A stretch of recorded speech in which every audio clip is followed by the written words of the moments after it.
Nagsimula ang pelikula sa pagpapakita ng isang batang lalaki na nagngangalang Thong Di. Sa murang edad, namulat si Thong Di sa isang mahirap at mapaghamong buhay. Ang isa sa mga problemang kinakaharap niya araw-araw ay ang pambubuli sa kanya ng ibang mga bata. Dahil sa dami ng mga batang pinupuntirya si Thong Di, wala siyang ibang choice kundi ang tumakas sa kanila.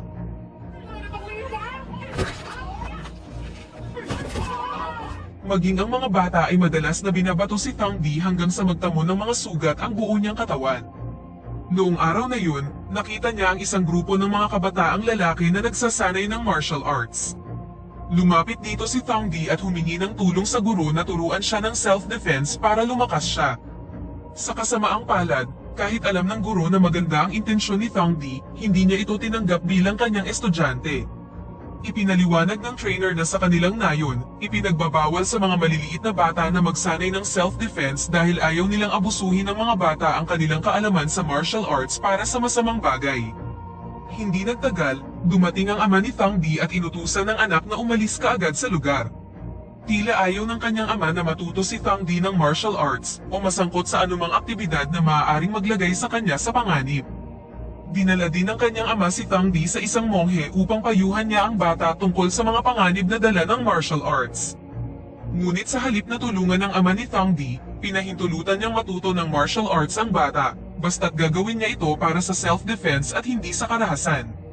Kinabukasan, habang naglalaro si Thong Di sa paligid ng templo, muli siyang inatake ng ilang mga bata sa pamamagitan ng pagbato sa kanya.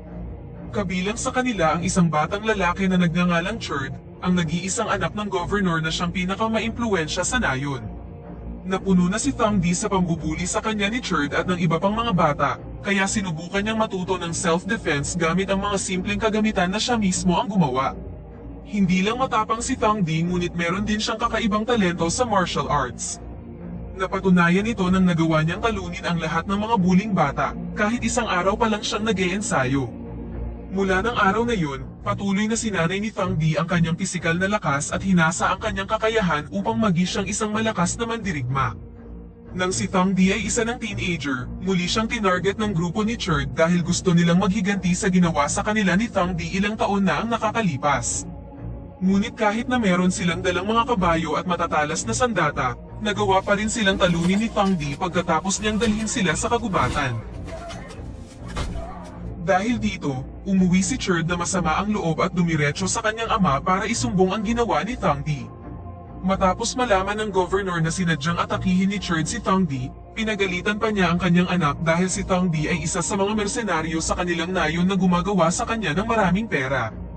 Sa labis na pagkainis, binalaan niya si Cherd na wag nang gambalain si Thong Di dahil kung hindi, papalayasin niya siya sa kanyang bahay.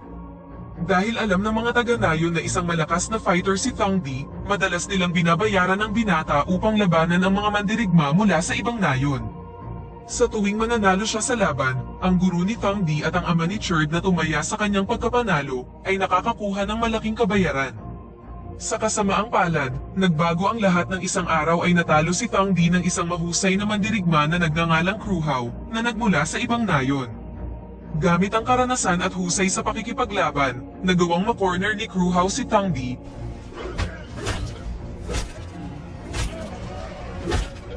Hanggang sa tuluyang nawala ng malay ang binata. Nadismaya ang guro at iba pang mga estudyante kay Thong Di at piniling iwan siya ng mag-isa sa tabi ng ilog. Ilang sandali pa, isang lasing na lalaki ang tumulong kay Thong Di at hinila siya sa tabi ng ilog. Nang magising si Thong Di, agad niyang tinanong ang lalaki kung nasaan ang kanyang guro at iba pang estudyante. Ipinaliwanag ng lalaki na pinabayaan na siya ng lahat dahil hindi na siya kikita ng malaking pera para sa kanila. Labis na nadismaya si Thong Di sa kanyang guro na iniwan siya dahil lang sa pera.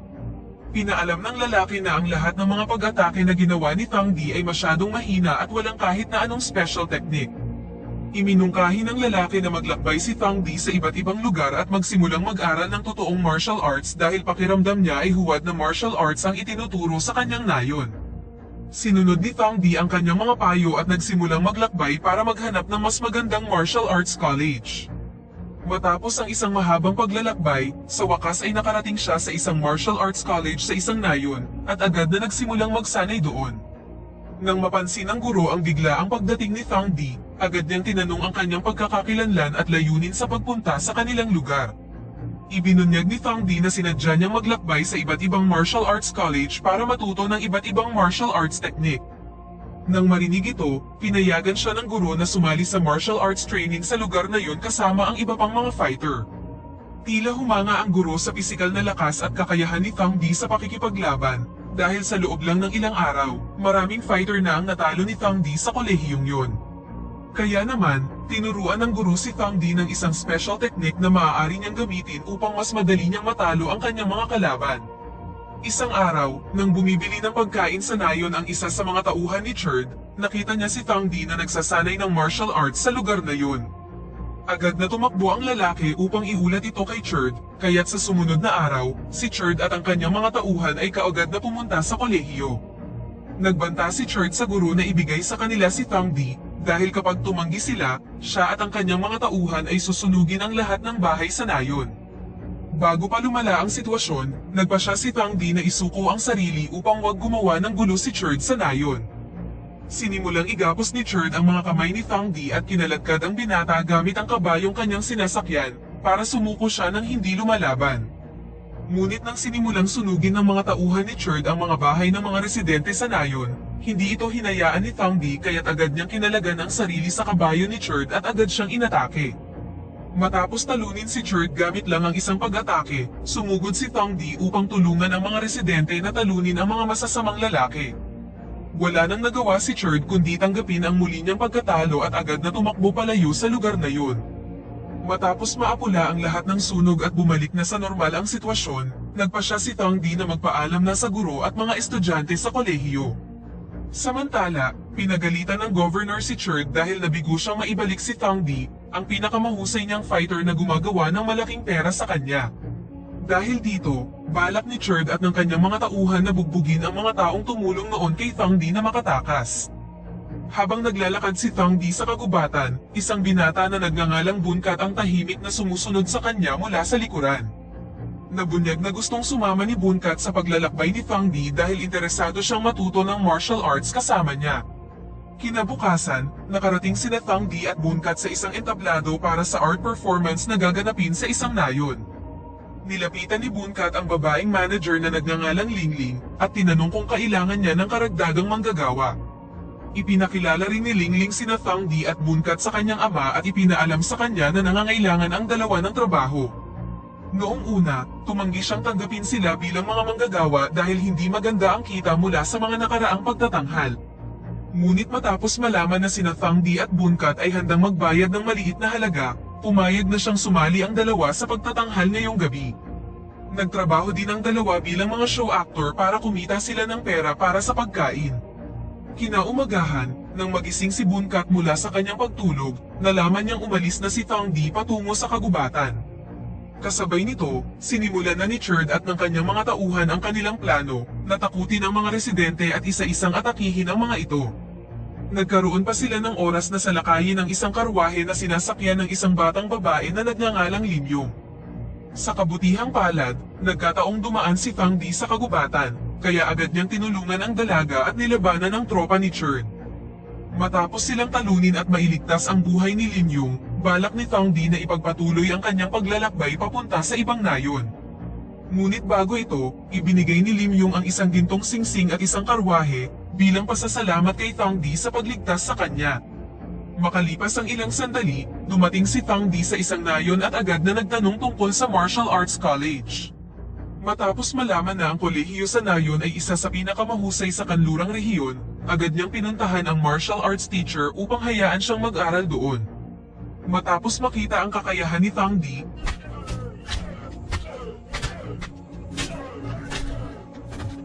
tinanggap ng guro si Thang Di bilang kanyang estudyante at agad siyang dinala kay Bunkat na noong isang araw pa nakarating sa nayon. Nagsagawa si Thang Di ng masinsinang pagsasanay sa ilalim ng direksyon ng kanyang pangalawang guro upang mabilis na mag-improve ang kanyang kakayahan. Pagkalipas ng ilang araw, na-realize ng guro ang potensyal ni Thang Di at inalok siyang makilahok sa intercollegiate fighting competition. Araw-araw na nagsasanay si Thang Di upang maipanalo niya ang bawat fighting competition at makapagbigay ng pride sa kolehiyong kumupkop sa kanya.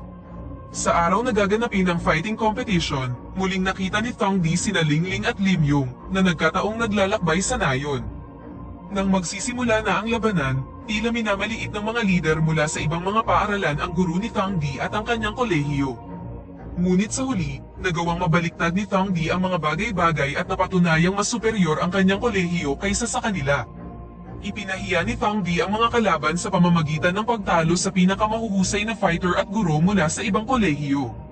Nang matapos ang kompetisyon, nagpaalam na si Thong Di sa guro at ipinagpatuloy ang kanyang paglalakbay upang matuto pa ng iba pang martial techniques. Sa paglalakbay na ito, sina Thong Di at Bunkat ay kasama si Lingling at isa pang binata. Sa ikatlong baryo, nakilala ng grupo ni Thong Di ang isang matandang lasinggero, ngunit napakahusay niya sa paggamit ng mga armas. Si Thong Di at ang iba ay nagsimulang magsanay sa matanda sa pamamagitan ng pagbibigay sa kanya ng ilang bote ng alak bilang bayad. Nagsanay sila ng husto araw-araw upang mamaster ang teknik sa paggamit ng espada at iba pang mga armas. Makalipas ang isang buwan, pagkatapos sumailalim sa matinding pagsasanay, nagawang mamaster ni Thong Di ang paggamit ng espada at nakatanggap ng armas bilang regalo mula sa lalaki.